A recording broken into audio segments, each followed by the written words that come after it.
Education is called to order. Please rise for the pledge.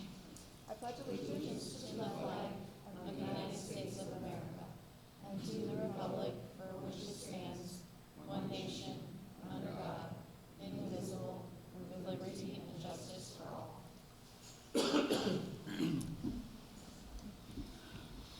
Mr. Volleson, please call the roll. Mr. Acom? Here. Mrs. Schneider? Here. Mrs. Click? Here. Mrs. Mahalis? Here. And Mr. Cebulski? Here. All right, we have no special reports or recognitions tonight, so we'll begin with the acknowledgement of visitors. This period of the board meeting is allocated to hearing public comments on both agenda and non-agenda items. The public comment period is a maximum of 30 minutes, and each speaker is limited to a total time of 3 minutes.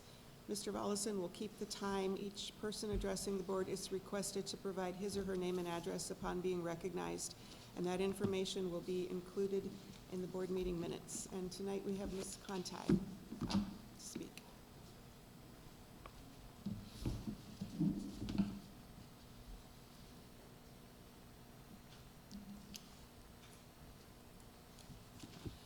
Good evening, Deb Conti, 234 South Chillicothe Road. Again, I'm commenting, of course, on the proposed new building. And I brought up drainage issues last time. I did go to what's called Portage County Soil and Water, and they printed off for me the topography of the plot where you're planning on building, and it did verify, which I guessed, the high school and through where you're building is actually the highest point. So the water where you'll be building will go down to the woods, Walden, and down Aurora Hudson Road, down to Tinkers Creek. It will not come to my way because I'm on the side of the Chagrin Valley River. So I'm still quite interested because of the height and the topography, and I know how fast water runs because unfortunately I've been the victim of it 3 times. The next concern that I wanted to present is, upon looking at the drawing that I was provided, there are 2 wings on the proposed high school, if I'm looking at it correctly, that are going to be 3 stories. The academic classrooms. The question is there elevators in those to handicap people, for handicap purposes, or how is that being addressed? Also, I've talked to retirees. I'm not, of course, I don't have any current school age. I do have a great nephew that will eventually be coming down the road. And happy to say he'd be 5th generation going to the Aurora High Schools. Just quick background, I'm a retired teacher. My parents are both teachers. And Miller Elementary is my grandfather, Harold. So we've been here a very long time, family-wise, and seen a lot of different changes. Looking at the length of time that this proposed bond issue is looking at, I mean, grandchildren are going to be paying for it. And I wonder how many people that vote for it are even going to be in town to pay it off for the length of time. A person did give me an interesting resource that I didn't have time to really look at, and it's from the Ohio Department of Education. And it shows numbers of enrollments in the different schools. I wasn't on there long enough to take and formulate anything. I do want to go back to it. I know that this proposal was built on what people saw coming in the future. So again, and then I had one last question. This is a wonderful building. I know it well. Both my parents were Mason. Mom was with the women's part. So I was just wondering what we're doing with the lower level of this building. It is usable space. It's beautiful space. I know it has 1 bathroom, had a kitchen, huge large room, so you could possibly add more bathrooms by getting rid of the kitchen. But it is a good sized structure with 2 different exits. Thank you. All right, thank you. Like last month, Mr. Roberto will be getting back to you. I saw him taking copious notes, and expect an email, correct? Yes. Okay.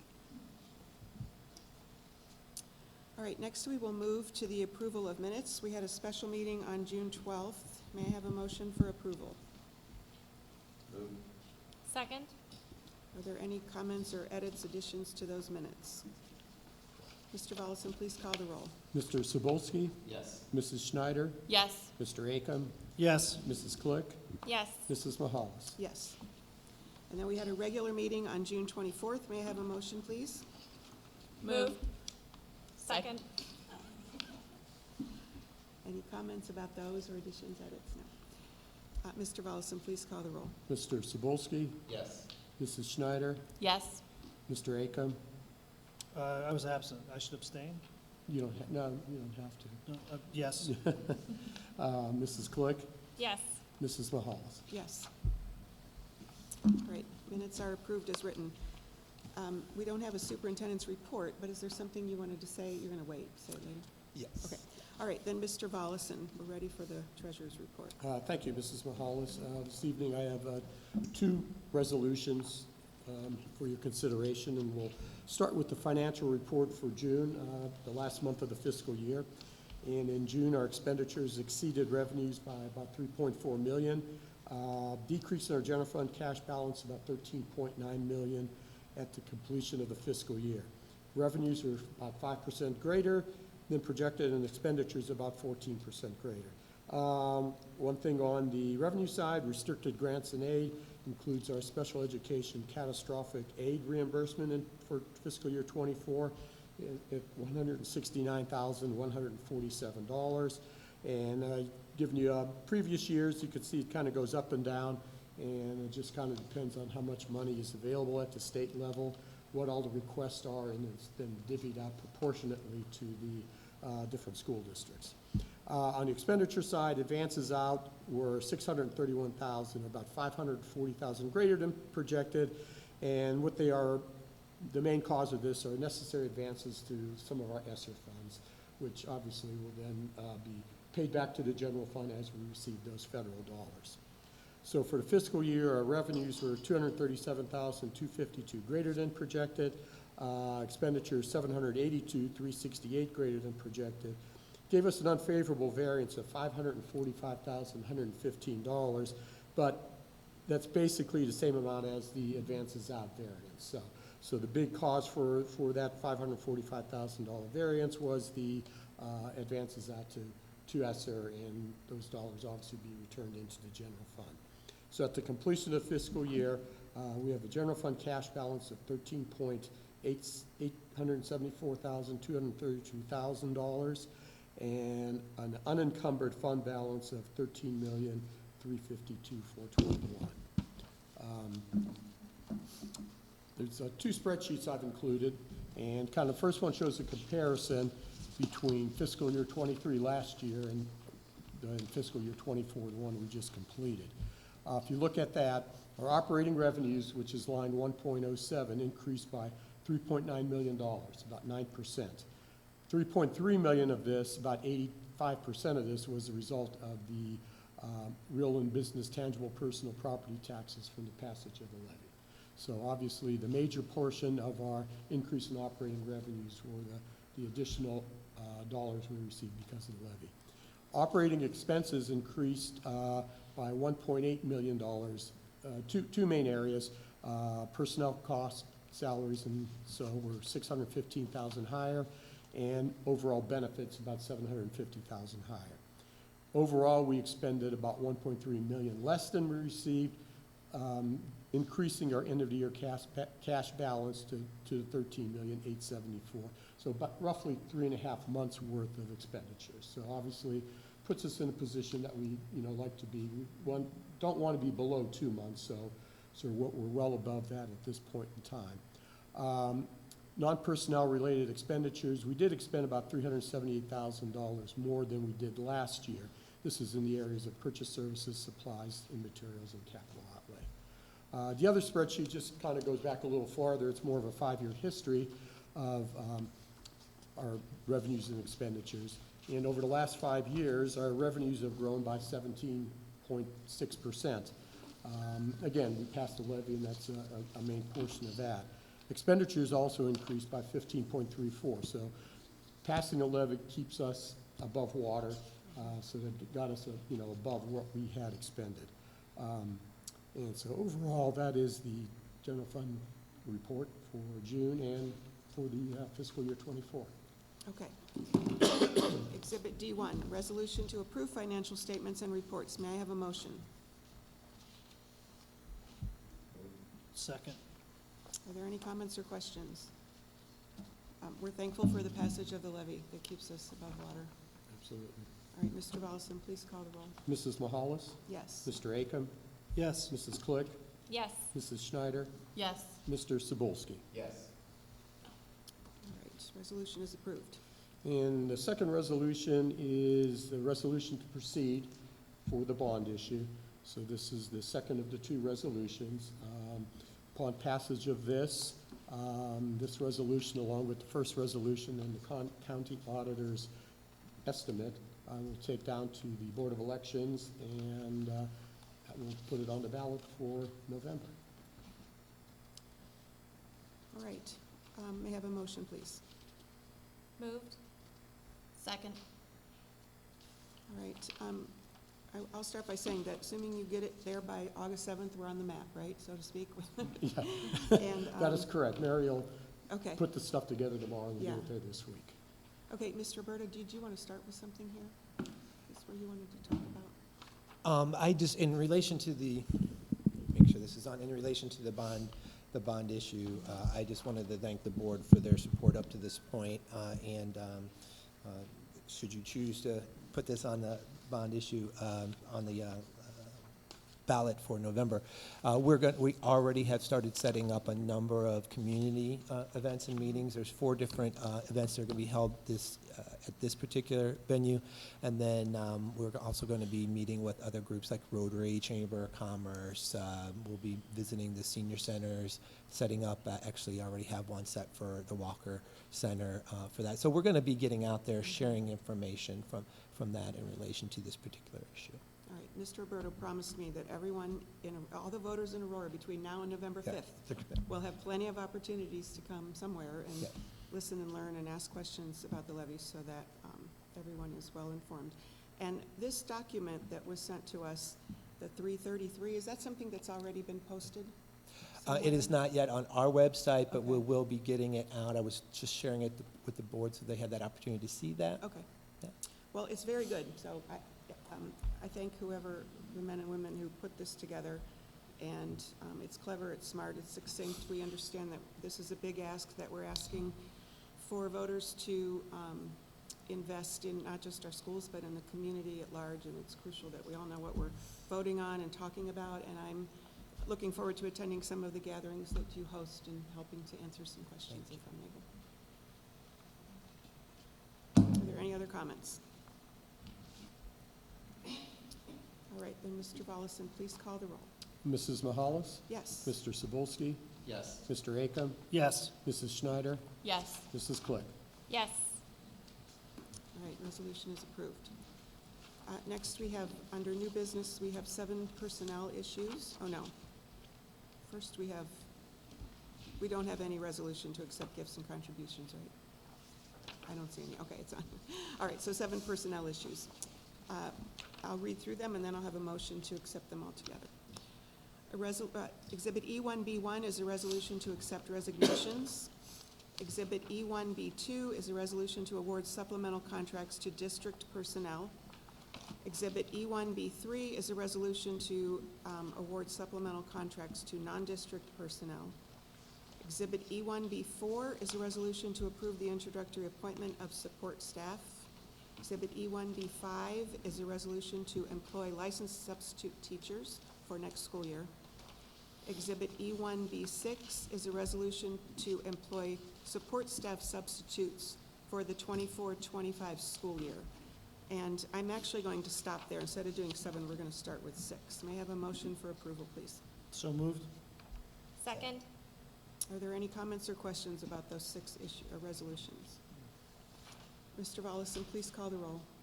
Mrs. Schneider? Yes. Mrs. Mahalis? Yes. Mr. Akam? Yes. Mrs. Click?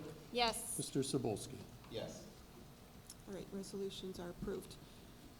Exhibit E1B7 is a resolution to approve a revised salary schedule for paraeducators. May I have a motion for approval? Move. Second. All right, I just wanted to talk for a minute about this, if we could, please. The RBT, what does that stand for? Registered Behavioral Technicians. That's a new position, right? And we hope to hire 4 or 5 people to fill that? 3 to 4, 3 to 4, Oh, yes. I had seen 4 to 5. We changed it, not 1 per building anymore. What we do is we actually had one of our new hires is RBT trained in that sense as one of our special ed teachers, and so he's going to be able to most likely cover that particular building. Okay, and have these other people been hired yet, or is this coming? They're going to be actually para-educators that are already on staff that will be going through training. Some of them I actually already started that training, Okay. and that's what we're hoping to be able to utilize the folks we have on staff. Okay. I would just like to say, mostly for the record, you know, it says here as a step, this is, I don't know if this was in the job description, as a step toward fostering an inclusive learning environment and addressing the needs of students with behavioral challenges, we would like to propose the implementation of offering 4 to 5 paraeducators in the district, which I'm all in on that, and I've said it from this table many times. I understand the benefits of inclusive learning environments, but I want to be careful because sometimes when we cater to the needs of the students with behavioral challenges, the students who are in the classroom behaving and doing what they're supposed to do, it's at the cost, I think, sometimes of their day and what they're going through. So I just want somebody's eyes to stay on that and to be careful about that, because I think it's a danger.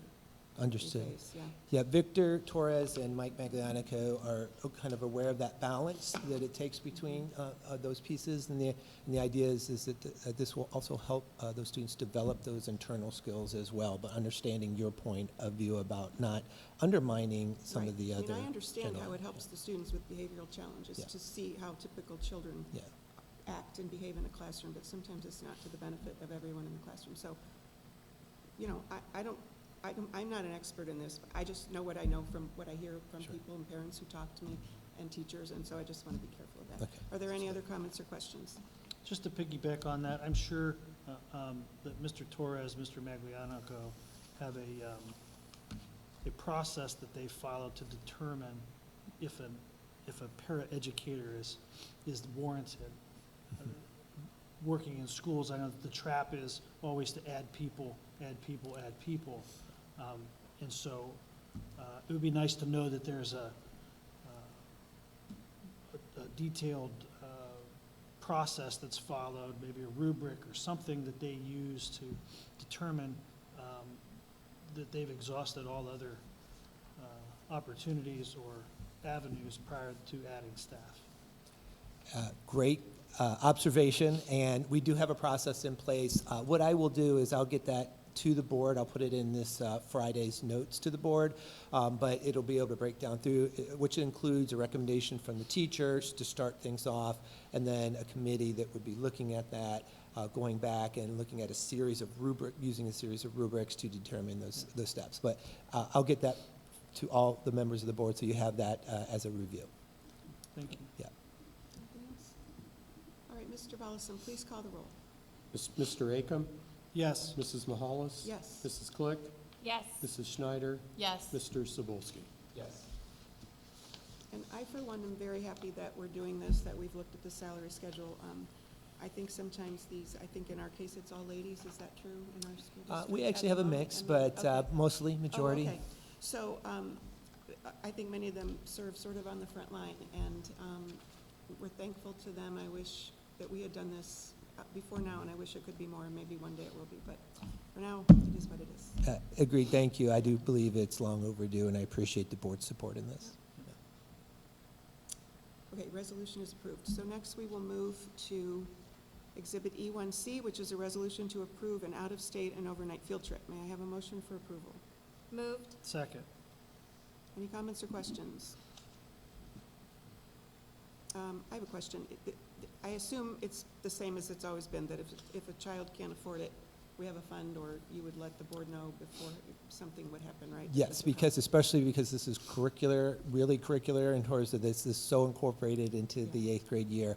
We really try to cover all of our bases, and the community has been very supportive, including a number of different groups. Okay, great. Anything else? Mr. Volleson, please call the roll. Mr. Cebulski, Yes. Mrs. Click, Yes. Mr. Akam, Yes. Mrs. Schneider, Yes. Mrs. Mahalis. Yes. Resolution is approved. Exhibit E1D is a resolution to establish lunch prices for next school year. May I have a motion, please? Moved. Chair seconds. Are these the same? The Prices? all-day kindergarten in 1 through 5 is up 10 cents. The 6th through 12th grade are the same, and the adults are 15 cents more. Milk is the same. All right, any other questions? Mr. Volleson, please call the roll. Mrs. Schneider, Yes. Mrs. Click, Yes. Mrs. Mahalis. Yes. Mr. Cebulski, Yes. Mr. Akam. Yes. And Exhibit E1E is a resolution to approve the track structural spray at Veterans Stadium. May I have a motion, please? Moved. Second? Could you tell us about this? Yeah, so when we had the track put in, actually a number of years ago, one of the things that we did not do is put a protective covering over it. As the sun's ultraviolet light starts to get to the rubber, it starts to wear on the life of the track, and our track is starting to kind of get broken up a little bit. So we're going to be doing some repairs to that prior to, and then getting that protective cover. And as you can see, it is expensive. Get that protective covering on there so that the track can last from there. That'll also be new painted lines and things like that, so it'll be relined Okay. while we do that. I don't know, Paul, if there's anything else that you are aware of in relation to that. Keep the surface longer back when we put the track in. Okay. Yeah. So there are parts of the track that need repaired, which will be repaired, and then Right. structural spray is the protective Yes. coating, so to speak, that will increase the longevity of the Yeah. current track. Yep, I think of it as almost like a coat of varnish. It's not varnish, but that's what's basically it's doing. Was it put on when it first was installed? Because of the expensive, we did not, yeah, And how old is the track? yeah. 5 years, I think. 8? How long will the spray last before we have to do it again? I will have to get you that number, but I believe it's like a 10-year type spray, but I'll get you that for confirmation, yeah.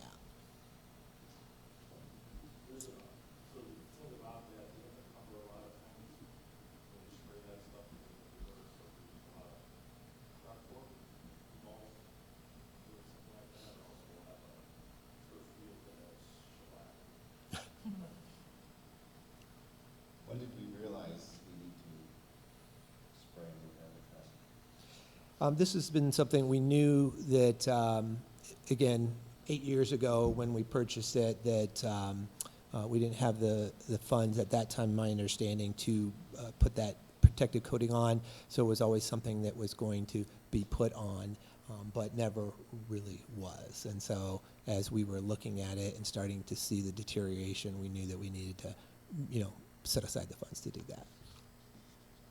It works kind of like a resurfacing, as opposed to like when you do an asphalt parking lot, instead of grinding everything out, removing Right. everything and building new. This is kind of like that resurfacing. Synonymous to that. Is there any reason why we have 2 bids and not 3?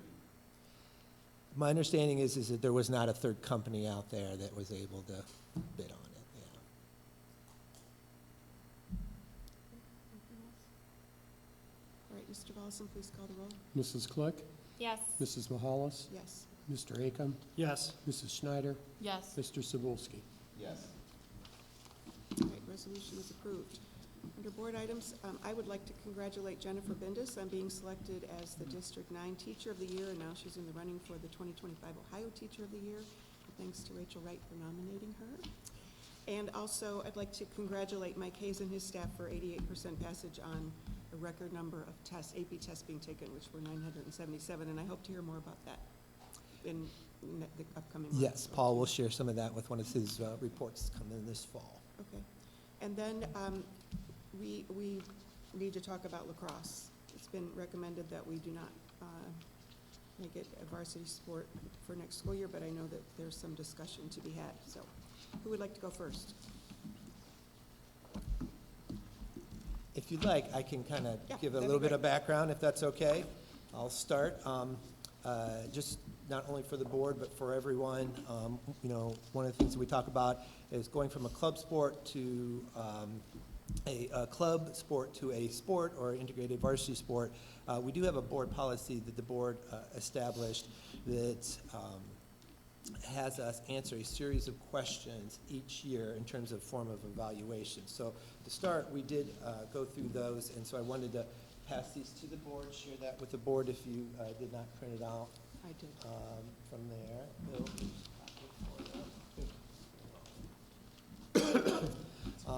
Bill, so I will be addressing that in just a minute, but I wanted to have that in your hands. The policy states, though, that this shall be done for 3 consecutive years, and then at the end of the 3rd year, a recommendation would be made to the board concerning elevating the club sport to the interscholastic or varsity sport. But if you recall, lacrosse was grandfathered in, so we are to complete this same review and make a recommendation at the end of each year. So this is what we're going to be doing today. Besides a series of questions in our board policy, there were various board members who also submitted some questions about lacrosse, so I am going to also send that your way.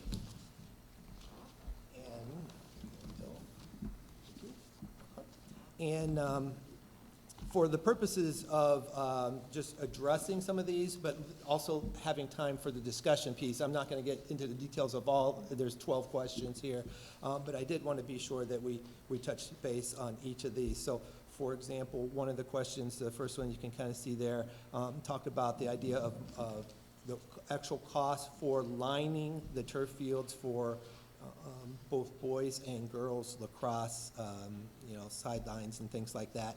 And Paul did check into that, and that range is from $4,000 to $6,000 to have that lined. And another question was centered around the cost for transporting folks for away games, and that mileage, the way that we calculate that is to say that it's about $2 per mile and then $45 an hour for a driver. So that'll vary depending on, you know, where we're going with each of those things. We did apply, again, for the grant for this summer. Paul has some information there from the USA Lacrosse grant application. That's not to be, I think it still is open till July 31st, so we haven't heard about that. You can see some information about, a good question came up about graduating seniors and incoming freshmen. So we shared some data there with you where we have 5 senior boys, as an example, graduating, but 12 incoming freshmen. And then 5 incoming freshman girls and 0 seniors leaving. So our numbers look to be a little higher, 26 boys and 17 girls as it stands right now. A question about Title IX was asked, and so there's some information about that, but as long as we are working to have both boys and girls programs, we're meeting our requirements for that. The ORC limit, if you remember, there's a 0.5%, and we are near that cap, but the question came up of, you know, will this push us over?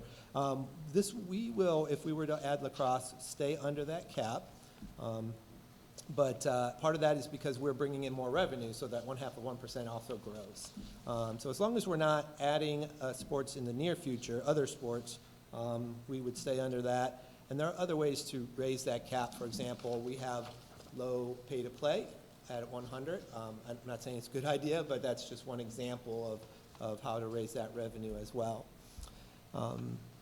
Another question came up about the number of the 2025 season. They appear to be low. Would we have to have a varsity and JV? And the answer to that is no. We can have just one team, and we had actually end up playing perhaps a JV team instead of a varsity team, depending on the experiences of the students we're playing against, as an example. This year's record, the boys won 3 games. They played over 10. The girls won 1, tied another. They played 10 games. And we are looking to join the Suburban League, whether it's by club or by varsity, and there are 9 other teams, to my understanding, that are in the Suburban League, 5 of the big school, 4 little school from there. Lacrosse can conduct fundraising just like other sports, so that's mentioned in there. And then we talked a little bit about the impact. I'm going to talk a little bit more when I talk about the rationale for my recommendation about transportation, but the other piece that is listed there talks a little bit about pulling from other schools. Right now, it talks about how there were some cuts for baseball, so there were extras, but we don't cut for, like, say, track and field. So there could be a potential, but it's hard to say one way or another if it's going to impact that. Other schools have said that it has eventually as the sports grow, but not a guarantee.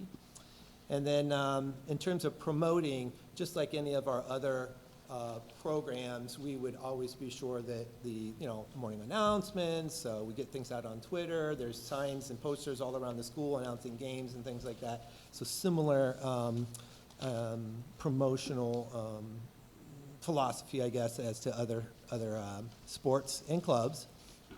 And practice times, if we were to pass the bond issue with the additional turf fields, the short answer is yes. The more complicated is that there's a balance between the number of spring sports, if it's raining or if it's not raining, because the baseball team will be on the baseball field if it's not, but if they aren't, then they're going to be in the gym or on needing the turf field. Also, coach availability. Sometimes some of our coaches can come in earlier, and sometimes they can't, so there'll be a rotation.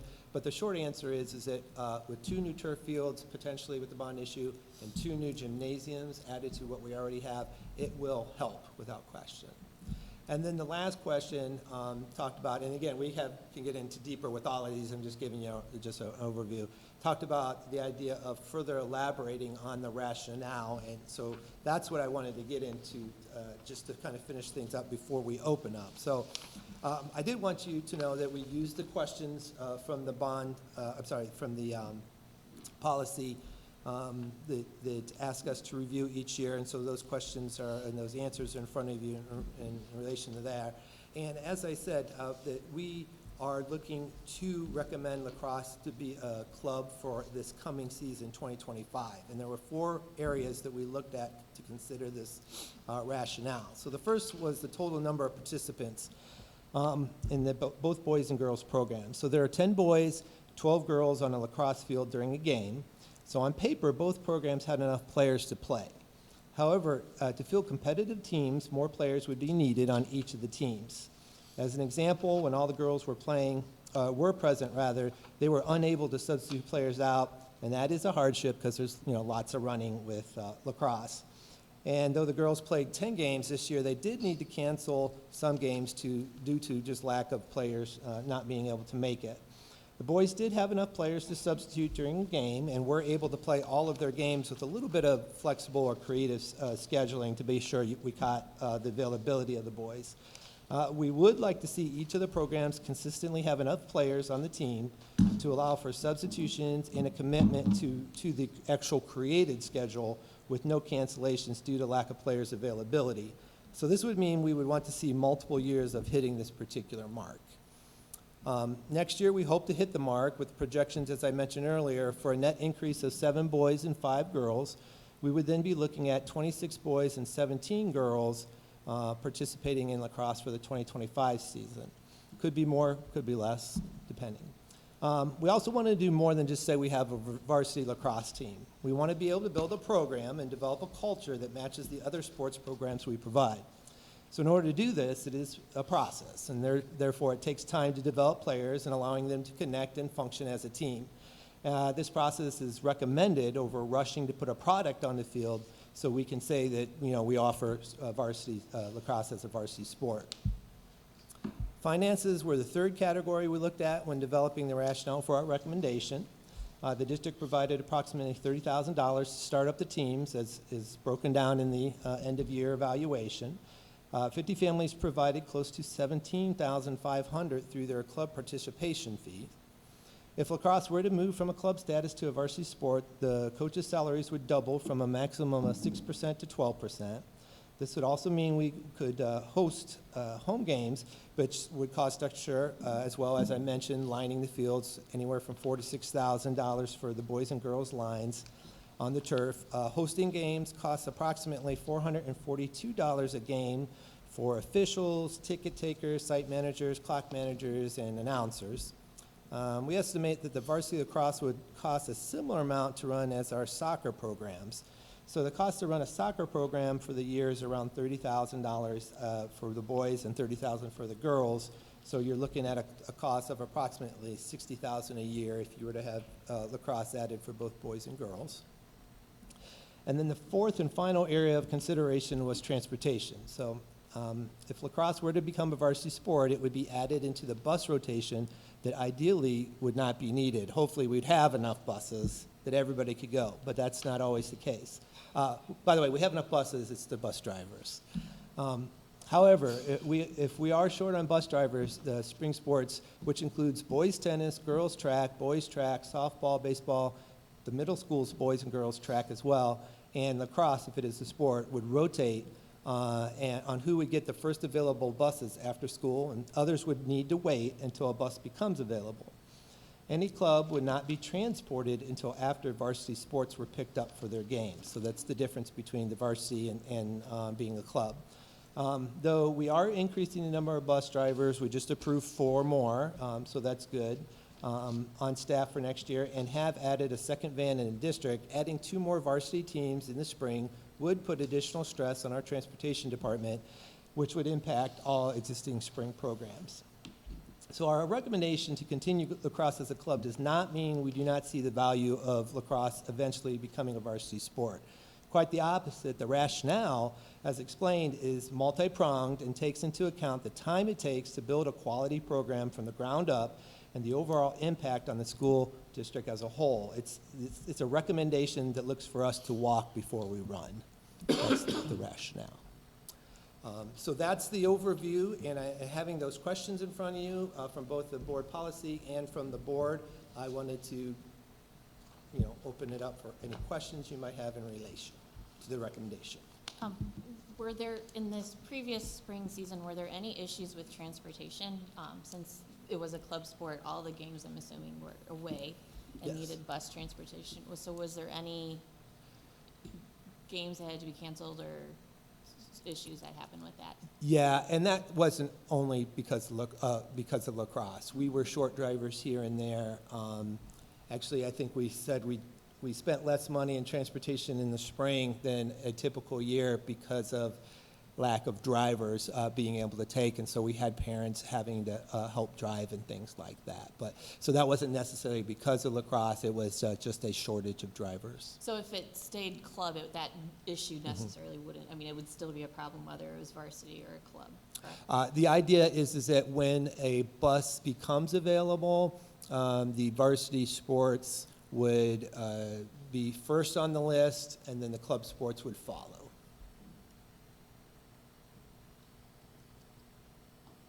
So Colonel Wade would take care of that, correct? We do use, and Paul, you can maybe help me walk through this, we have a parent waiver that we utilize now when we do have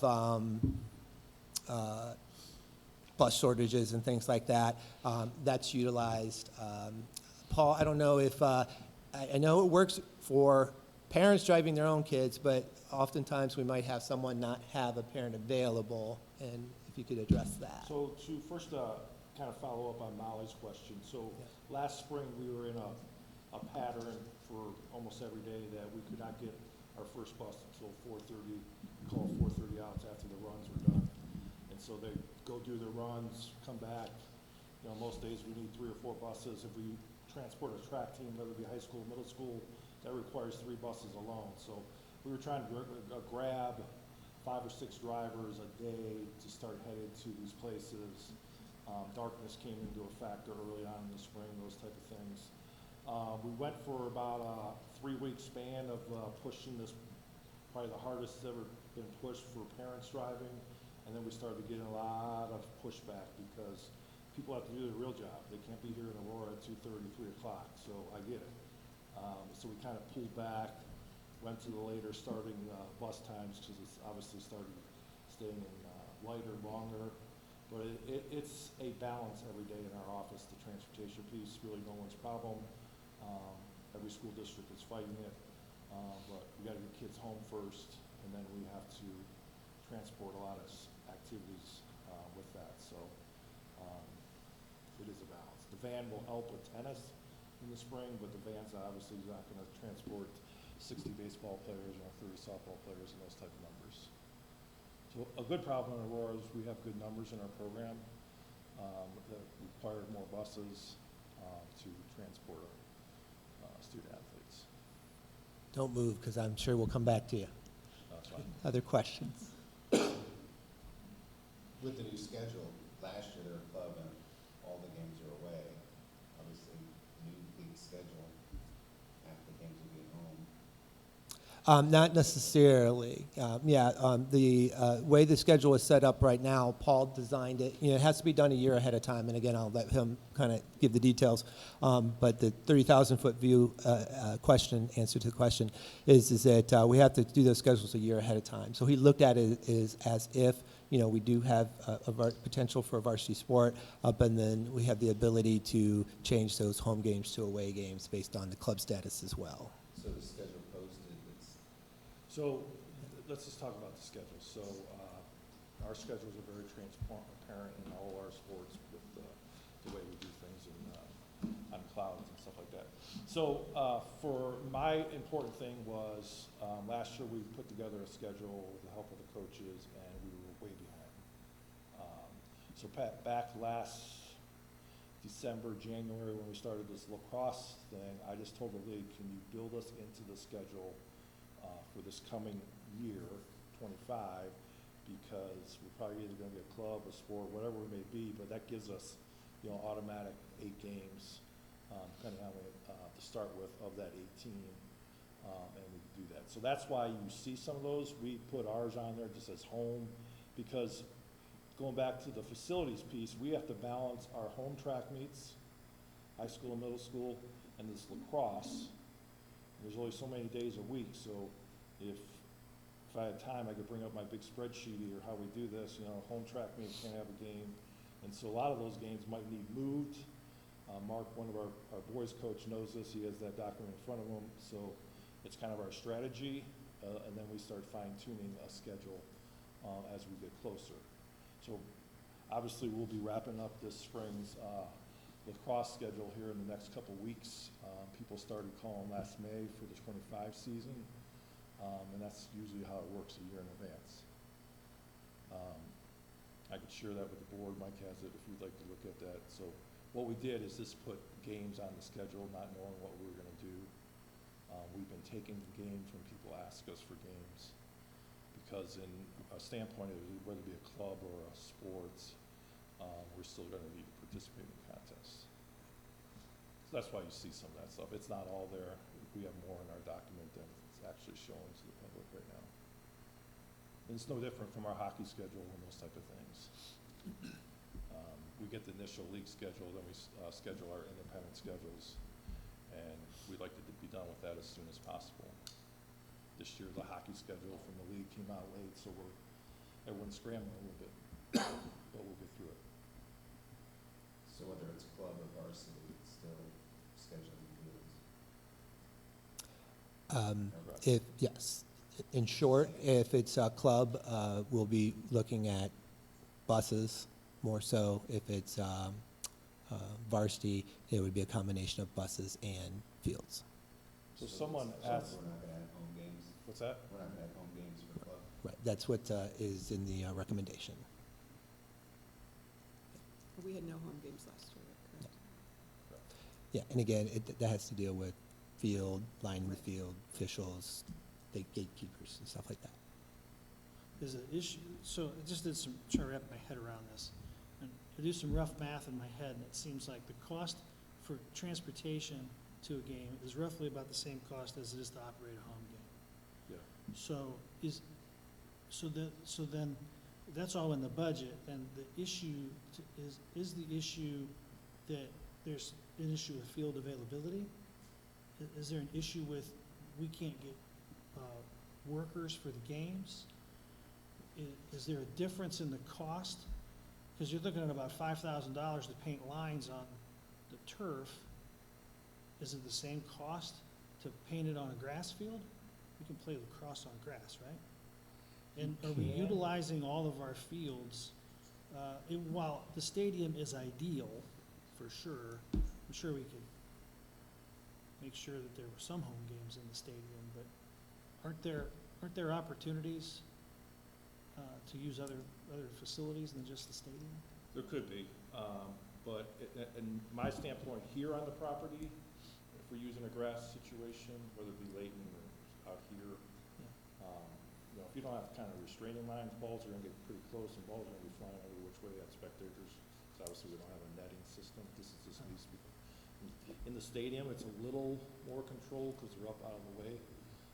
Town line, it might be a little better, but it's not ideally because it's still kind of wide open and there's other things happening. That's why a lot of people don't allow cross practice and track practice to go on at the same time. Because it's like a hard ball if they hit you. So yeah, those opportunities are there, you know, the scoreboards and all that stuff, you have to get portable scoreboards. We were gonna try to do something out here, but it's a little tougher than you would think. That's why we did look into the lining of the turf field. People just think you show up with a can of spray paint, you just can't do that. I'm in conversation with Pioneer Athletics that does a lot of field painting for major college games, and a lot of different things, fixes a lot of fields for people. They were involved in that mess down at the Hall of Fame a couple of years ago when they couldn't play the game. They were down there trying to fix that for them. So it would not be permanent paint, but it'd be semi-permanent. Wouldn't be just a thin layer, it'd be kind of thick layer put on there. But also you gotta do it in a way that doesn't make it so when you land on it, it doesn't rip up your arms and those types of things for the other sports. So there's that balance of knowing what you're doing and the cost of that paint. And the amount of that paint is a little more than you would think. When you go to the store now and buy a gallon of paint, you're looking at $70, $80 just for basic paint. If the fields were painted, if lines were painted on that, would that be something that then the youth lacrosse program would be able to use the field and like perhaps rent out that space for some of their matches in the spring or fall? Yes. That's our facilities are open to the community. Obviously, there's a process to that. Would something like that be able to kind of offset that cost? Running the Well, if program? you're a Aurora group, you don't pay a rental fee, you just pay for the custodial, so there's would be no money coming in. So that, we require you to have a custodian on duty just for a lot of reasons. And, you know, for practice purposes too, lines are important, obviously, for spacing and those type of things. You mentioned $60,000 for boys and a girls varsity sport this year. What does that cover exactly? I'm wondering, is there a difference between what we paid last year? Yeah, so it's a new 60, establishing is the hardest, most expensive part. So we have it established now. We've gotten uniforms. Again, what you've seen on the policy question feedbacks and things like that. But from year to year, there are other things like coaches, for example. Bill would be the best person, so I'll refer to him to be able to talk a little bit about that $30,000 for, again, comparing it to boys soccer or boys or girls soccer. Well, about 2/3 of that cost of your coaching. Really? Okay. Yeah, between your assistant, your head coach, and obviously retirement, that goes along. So salaries and benefits of the 30, about 20,000 Okay. goes to coaches, so. So when Bill gives you that big spreadsheet of what it costs the district, that you get every year, I'm pretty sure from them, those are the true numbers with everything in there with salaries and everything involved in making the sport happen. And obviously they basically all lose money. And some lose a lot more than others for a lot of reasons. Cost of things, I mean, for example, lacrosse helmets, this for the boys side last year, and 30 of them was $9,000. So when you're looking at a $30,000 expense, obviously that wouldn't happen every year, but there has to be a rotation on those helmets, just like our football helmets, or else you get stuck with another $9,000 bill for the big expense items. Now the goals and all that stuff, we have that stuff, that's taken care of. So that 30,000, our thinking is kind of like soccer is probably pretty true, really true number. 5 or 6 years down the line, if we have a JV team and you have to So if you do JV games, it's more money for officials, so that 400 probably becomes like 600. If we have to add police to our games and stuff like that, which some schools do because it gets out of hand, obviously that's another $50 an hour for that officer to stand there, those type of things. So there's other expenses that do come in besides the balls and those type of things from the operating standpoint. Yes, we probably could get some volunteers for spots here and there, but you don't know that, so we just put everything forward roughly. As Mike said, the cost to go to a game and play a game here is roughly the same number. Where those, it's all Aurora money, but where those funds are getting drawn from are a little different, but at the end of the day, it's about the same. I actually had the opportunity to go to a lacrosse match this spring, and I was very impressed with the crowd that was there and the fans. I thought that they were amazing. The players did a fabulous job. They did win, which was awesome. But I think that there is definitely a culture that's taking off, and I was very impressed. You could feel it in the stands. You really could. So. Yeah. Mark, who's here tonight, as a matter of fact, and Megan Kosar too, do a great job as advisors, coaches for those teams, and I think they are doing it right. And that's part of the rationale behind this is to try to build that culture in that program. As we do that, that's part of the rationale behind the recommendation. But that's a great observation on your part. Yeah. And you just approved Mark as our head hockey coach. Mark sits down there. Yeah. We thank his wife and his family. Yeah. How do we settle on 24 as the number that's needed to run a varsity program? That's just based off other coaches I called around. I mean, it doesn't have to be 24, it could be 22. They say that most teams on a varsity, the Hudsons of the world and the big lacrosse schools, they kind of have 24 on their varsity. So JV-wise, we probably need to be in the mid-30s to kind of have two programs going, probably ideally around 40 to feel comfortable. So to have varsity and JV, our number probably would look like 30-something. Ideally, the high 30s would probably be a little better to make that number work. There'd be some kids that do both, the varsity and JV. So it's kind of a combination of numbers. We're not just stuck on that number. Like I told Mark this afternoon, I think our number would probably be in the high 20s, maybe low 30s this spring. It's hard to tell.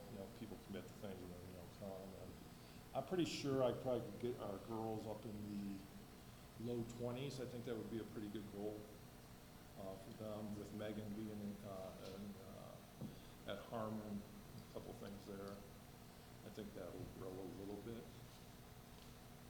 We kind of look at our bigger programs like if we get 10 to 12 kids from each grade a year coming up to us, and it kind of dies out a little bit at the high school. Those are kind of good numbers to have. Of course, like say for 7th grade volleyball, everyone wants to do a school thing for the first time. It's cool. It's with your friends. So we get 80 kids trying out for volleyball.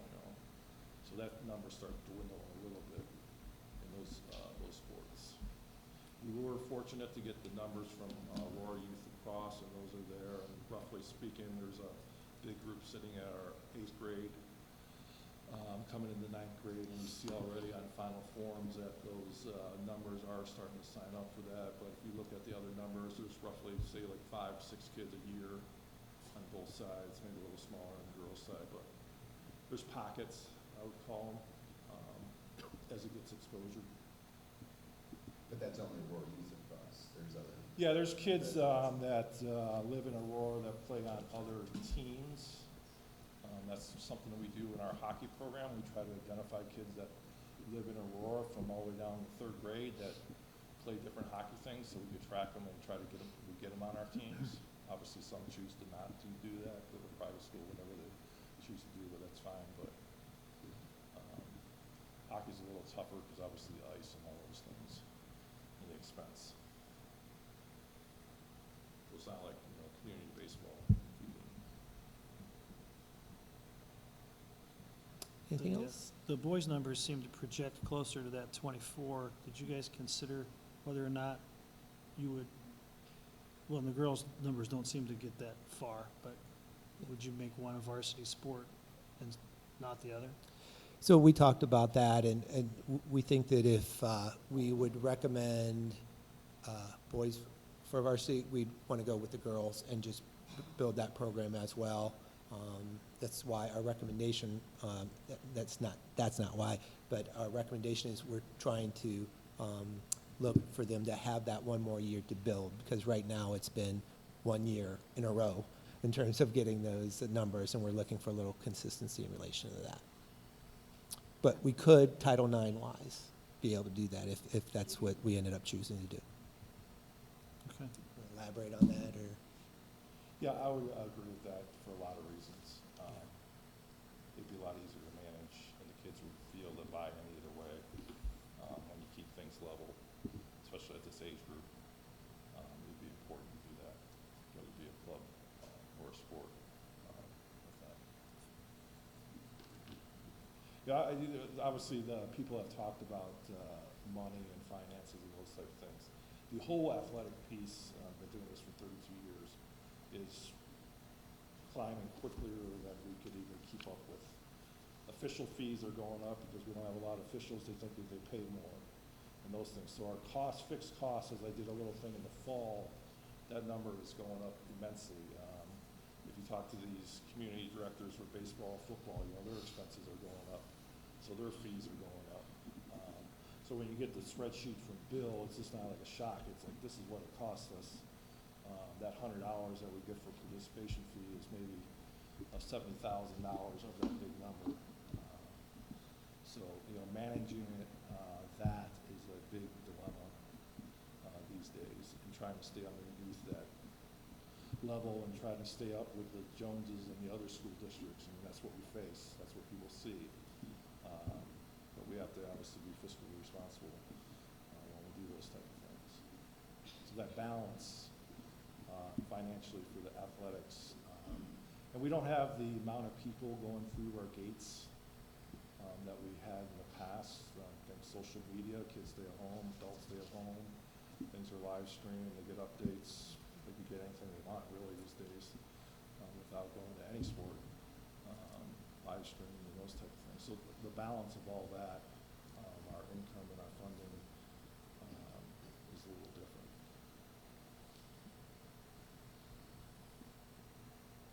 All right, well, my feeling, after reading all this information and hearing what has been said tonight, is that $60,000 is a lot of money when the numbers appear to be iffy, especially for the girls, and we've never hosted a home game. I think that it doesn't make a lot of sense to make something of varsity sport when we've never hosted a home game. However, if 3 of you down the row here feel strongly that we should not accept the recommendation, then we'll do that, and we will move on from the course. Otherwise, we have one other option. We could table it again for a couple of weeks. We're going to meet again soon to do the appraisals, and we could make a final decision then. But I'm prepared to do it tonight. It's up to you all. So somebody else, give me your thoughts. Well, just going over your concerns again, so the number of participants, we know that that's gonna go up, right?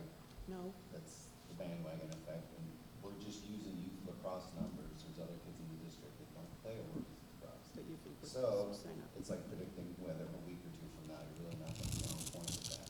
So, looking at these other districts, then how are our kids different from these other districts, right? You got the national level, state level, Northeast Ohio. The league, well, we can't even use our comparison set because they already have lacrosse. So how are the kids at that district, or in those districts, why are they participating in lacrosse? Why are they making it grow? Why are our kids different? Oh, I don't think our kids are different. I think what it goes to, and like what we said, is we just need some time to grow the program. And I see that, we've got a good culture starting to grow from there. And again, going back to the recommendation, it's not that we don't see the value in lacrosse. It's the idea of like you mentioned weather patterns. Well, you can't base weather patterns on one day. You have to see a couple of different days to see that pattern form from there. And so similarly, not that we need a lot of years or anything like that, but I think more than 1 year is really the issue for us in terms of our recommendation. But just to make sure, there are varsity sports anymore that did not go up first. The last sport that we did was hockey, and it did. That was in early 2000s. Prior to that, I couldn't tell you. Yeah. 80s soccer possibly. I don't think any of us were here, yeah. So at the time, we need to build a successful program or culture, we know that's happening, but we can't have a home game unless we go varsity, so it's one of those chicken and egg problems, right? So, but knowing that there's kids playing lacrosse, it is growing, that's what we're tapping into, right? Those kids are gonna have some experience when they hit the high school level. Right, Yeah. so it's almost like a bandwagon effect, right?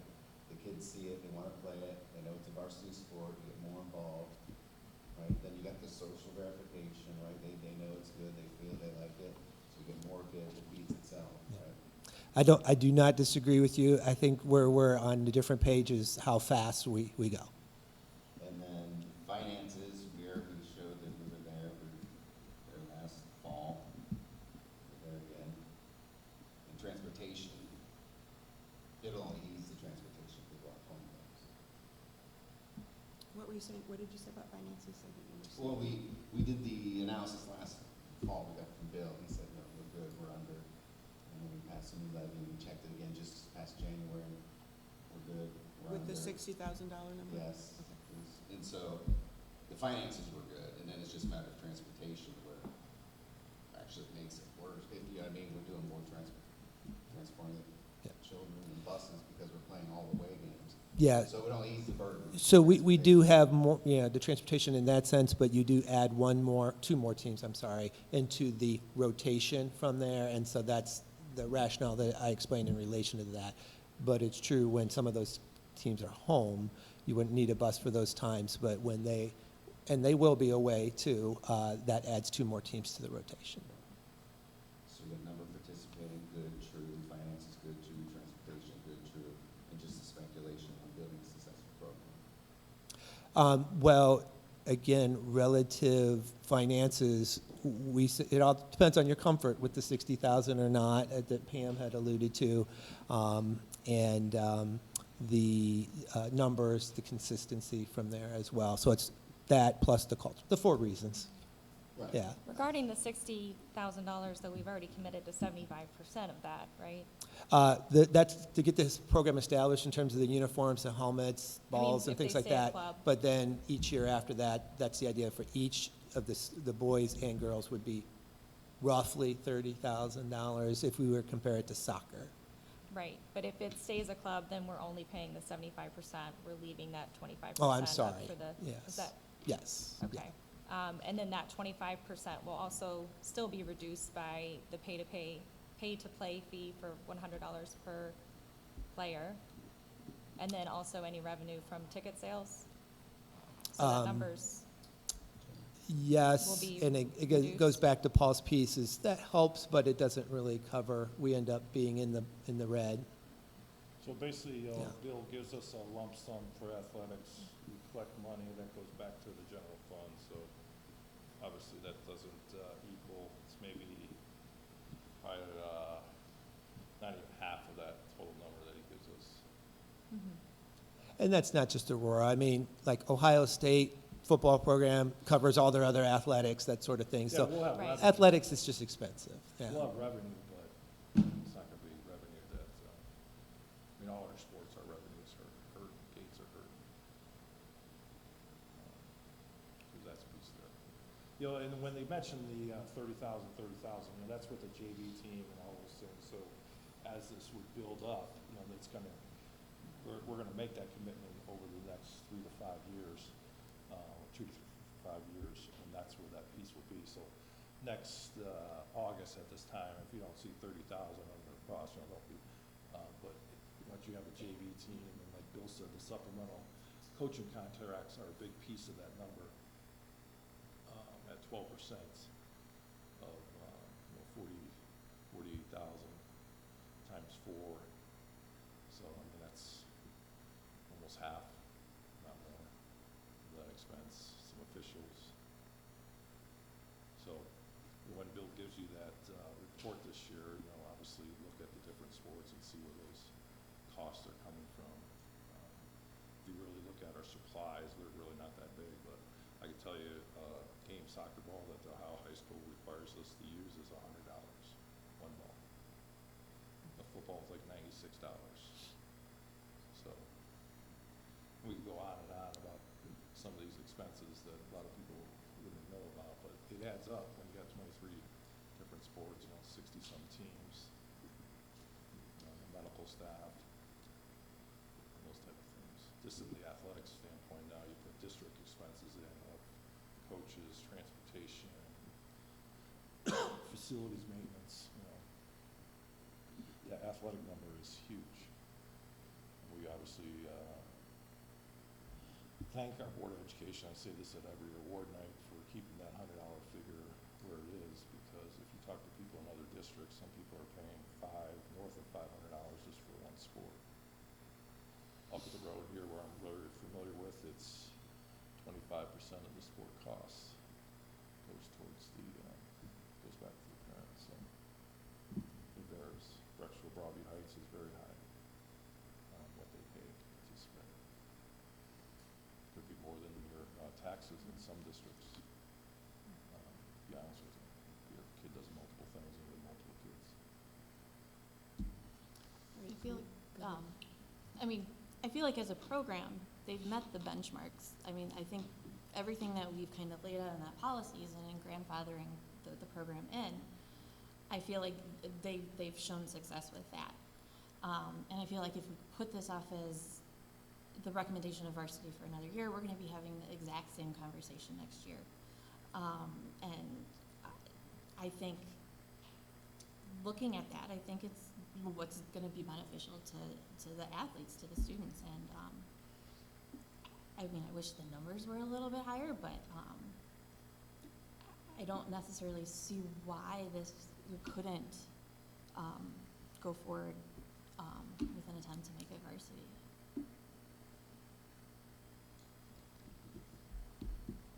So I guess, just to kind of get some terminology straight here. So we're talking club and sport, the level of the team, whether it be JV, varsity, we're probably gonna have one team boys, one team girls. And, to get back to scheduling, what we have done is call the team beforehand, hey, what you got, this is what we got, can we have this team from you? To try to get our kids at the level, playing surface. So really the issue of varsity, JV, whatever it be, this is our lacrosse club or our lacrosse sport. My feeling is it'd be nice to say we have varsity and JV this coming spring, but I don't think our numbers would be quite there yet. So just kind of get that correct. So you say it would be nice if we had it. Are you disagreeing with his recommendation? No, I'm just saying terminology-wise, the level varsity, JV, Okay, we need to concentrate on club and sport. okay. Yeah, I'm with Mr. Ruperto. Okay. I thought you just said earlier about the numbers going up. Coach, how many numbers do you have? Final forms as of today say 26. I know there are 3 players, 2 returning and 1 freshman, and that's reflected in that number. So I believe our number's 29. Is that for boys or girls or both? I talked to Coach Kozar earlier today, and the numbers in final forms are mostly reflective of newer players, not returning players. So their number is significantly higher than we believe in the 17. And you have no indication that your returning players would not be returning? She told me that all of her players from last season indicated they were coming. Okay, Mike, do you want to tell us how you're leaning? Yeah, one last question after hearing everybody talk. If the decision were made to move these to a sport, did I say that right? Move it to a sport from club, and for some reason the numbers didn't pan out, or we couldn't field a team, or whatever, what's the real implication of that for the district? What's the harm that's done if it moves to a sport and then they can't, it all falls apart, and they can't field a team, they can't do whatever? How does that hurt the district? I'll let Paul answer probably more details, but the first knee-jerk reaction that I have is the commitment that we make from scheduling. Everything is a year out. And so as you're part of the, say, the league schedule and everything like that, that does impact that if we were to say, oh, you know what, we're not going to have X team next year because we just don't have the numbers. That causes a ripple effect where other schools are looking, and you see this more often with football, where, you know, other schools are left without, you know, a game, and they're scrambling to find a game to replace your particular game. That would be the one thing that hits me. I don't know, Paul, if there's something Yeah, more. that's so, Paul Powers doesn't schedule teams that are iffy. So if we're gonna play a hockey contest against the Blue South, which is the lower division in the hockey, we shy away from some of those schools and put them on our schedule because their numbers are low. And so like we can't afford to get a call a day before a game in January and say we can't play tomorrow because we got 20 kids that want to play. So that balance, it would really affect us. And then people would say, well, I'm not sure if I want to put Aurora girls lacrosse or Aurora boys lacrosse on my schedule because of the inconsistency of that. We could still have a schedule, but it'd be difficult to make up that gap, to prove ourselves again that we could field a team. Like Mike said, you see this a lot in 9th grade football, 7th grade football, those sports that we constantly have to rebuild our schedule every August because schools don't have enough numbers coming out at those grade levels for a lot of reasons probably these days. So Has it happened recently that you have a JV softball or a girls basketball team? To us, we have fielded teams. There's been JV girls basketball is probably the next fastest thing. I don't want to say it's dying, but a lot of schools don't offer it anymore. Because, again, a lot of reasons. Kids play other sports year-round, whatever. It's their, whatever they choose to do. But we are, like I said before, our numbers are pretty consistent, pretty on the high side in most of our sports throughout the district. Softball number was about 24. That could be a little bigger. I would say that's another sport in our league that we get a lot of cancellations from, that they can't field teams, those type of things.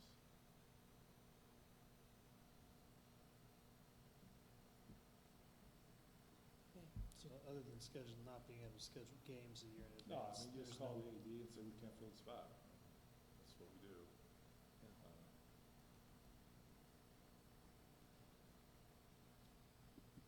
Okay, so do you want to tell us how you're leaning, Jen?